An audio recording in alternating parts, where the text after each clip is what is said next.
The research station Helios cradle orbited a gas giant the color of bruised plums, and it smelled, on most days, of recycled air and synthetic protein paste. Kale Vera hated that smell. He was 14 cycles old by the reckoning of his people, the Varathi, a species that the xenobiologists of the Interplanetary Council had, with remarkable cultural insensitivity, taken to calling catkin. They had large, luminous eyes slit with amber pupils. Their ears were tall and mobile, rotating independently toward sound.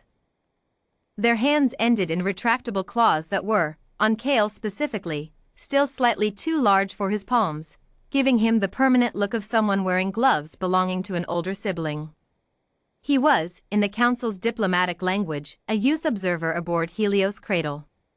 In Kale's own honest assessment, he was the only Varathi cub curious enough, or reckless enough, to volunteer for a year-long cultural immersion program with a crew of 32 humans. He had been aboard for 4 months now. He had learned many things. He had learned that humans sang to themselves while working and seemed unaware they were doing it. He had learned that they apologized to furniture they walked into. He had learned that they had a concept called weekends that filled them with a happiness disproportionate to its actual duration. And he had learned, with a fascination bordering on obsession, that they drank a substance called coffee. It began on a Tuesday, a human time word Kale had memorized but still found arbitrary, when he padded into the station's common area at 0600 hours station time and found Mara Ellison standing at the beverage station with the expression of someone being slowly restored from the dead. Mara was his assigned caretaker.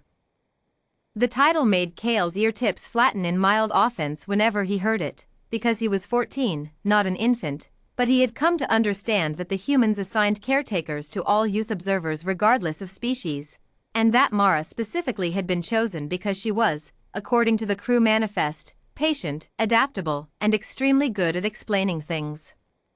This last quality was accurate. She explained things constantly. She had explained to him why humans shook hands, a demonstration of unarmed palms, historically, though she admitted most people had forgotten that.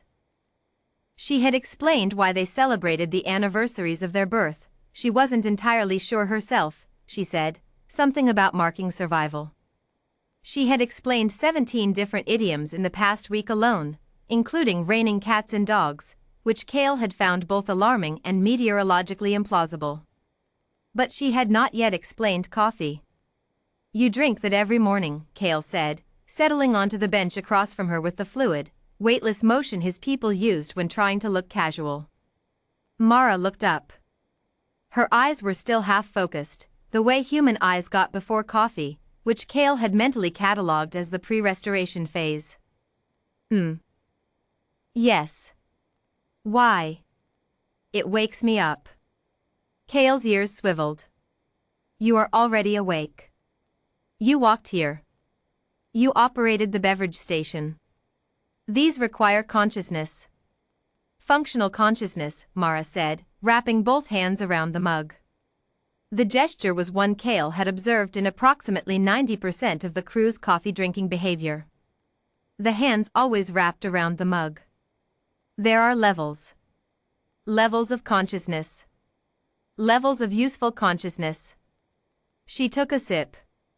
Something in her posture shifted, subtle, but Kale was Varathi, and Varathi noticed subtleties the way humans noticed walls. Her shoulders dropped a centimeter. The line between her brows smoothed. Coffee helps me get to the useful level faster. Kale considered this. So it is medicinal. Some people would say so. But you enjoy it.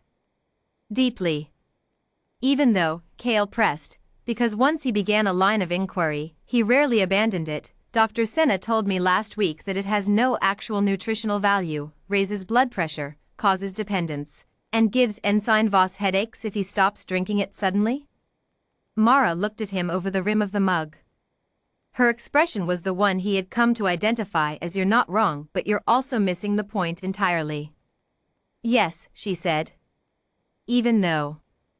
Kale's tail flicked. This was, frankly, one of the more puzzling human paradoxes he had encountered. and he had spent 3 days trying to understand why they kept plants in their quarters when plants did nothing useful. "I don't understand," he said. "Your species developed interstellar travel. You solved the Kepler drive equations that 3 other species said were theoretically impossible. You negotiated the 12 World Accords in 48 hours when the Council expected it to take a decade." He paused. "And you are dependent on a drink made from roasted seeds that doesn't even sustain you." Mara set the mug down. She looked at him for a long moment with an expression he couldn't fully parse, not offended, not amused, something between affection and amusement and a third thing that might have been pride. "Kale," she said. "The seed thing. That's kind of the whole point." "I don't understand." "I know." She stood, moving toward the beverage station again. "Come here." He followed her, because he always followed her when she said "come here" in that particular tone, which was the tone that meant "I'm about to show you something worth seeing." The beverage station was a standard-issue council model, but the crew had modified it extensively. There was a dedicated grinder, actual mechanical grinding, Kale noted, which was technically less efficient than the sonic dissolution method, and 3 different brewing apparatuses, and a hand-labeled container of beans that someone had written "do not use for ration coffee," Mara's personal stash on in large letters. Mara opened the container. The smell hit Kale like a warm hand pressed gently against his face. He froze. His ears shot straight up. His pupils, already wider in the dimmer morning lighting, expanded further.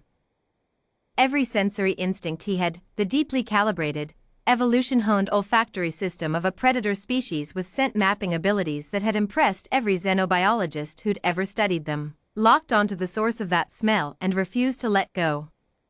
It was not what he had expected. He had expected something chemical, something harsh. The slightly bitter smell of the brewed liquid was what he'd registered before, in passing, and had judged with faint Varathi disdain. But the beans, unbrewed, just ground, smelled of dark earth and something sweet and toasted and ancient, layered in a way that his sense told him contained at least 40 distinct volatile compounds, and his non-scientific self told him was simply extraordinary. "Oh," he said. Mara was watching him. She did not look surprised. "Oh," Kale said again, which was inadequate, but he was occupied. "The brewing process is half the ritual," Mara said quietly, beginning to measure grounds with practiced ease. "The smell fills the room. It's warm.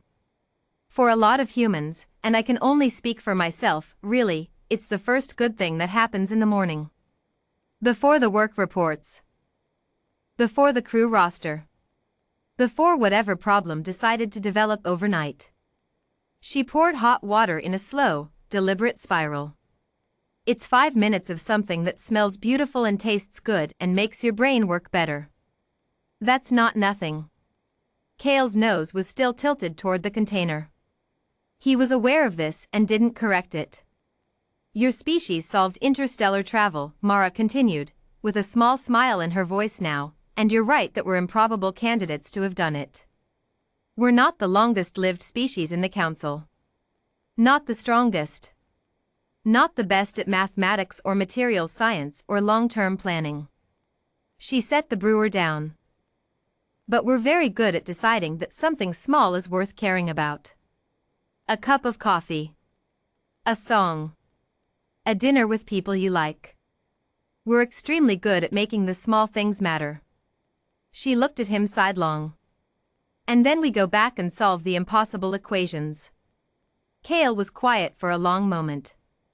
The brewer made a soft, percolating sound. The smell deepened. "May I," he began, and then stopped, because the request felt larger than the words, and his ears went sideways in what his people called the gesture of unexpected wanting. "Try some?" Mara said. "I was going to ask to simply smell it. While it finishes." She laughed, a sound he had also catalogued extensively, because human laughter was one of the more acoustically variable phenomena he had encountered. This one was warm and unguarded. "Yeah," she said. "Of course.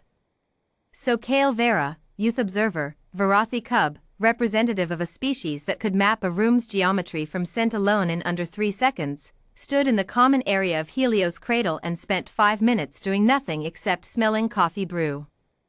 And when Mara handed him a small cup, just a taste, just to try, he held it in both palms the way he had seen 32 humans do it. The warmth traveled up through his 2 large hands. Outside the viewport, the bruised plum gas giant turned slowly in the dark. "Okay," he said softly, after a moment. "I think I understand now." Mara picked up her own mug. "Good morning, Kale." His ears settled. "Good morning, Mara." Somewhere in the Interplanetary Council's cultural exchange notes, filed under unexpected Varathi behavioral shifts, a brief entry would later be added. Subject developed strong positive association with Terran coffee ritual. Began requesting morning shift assignments. No further explanation provided. None seemed necessary.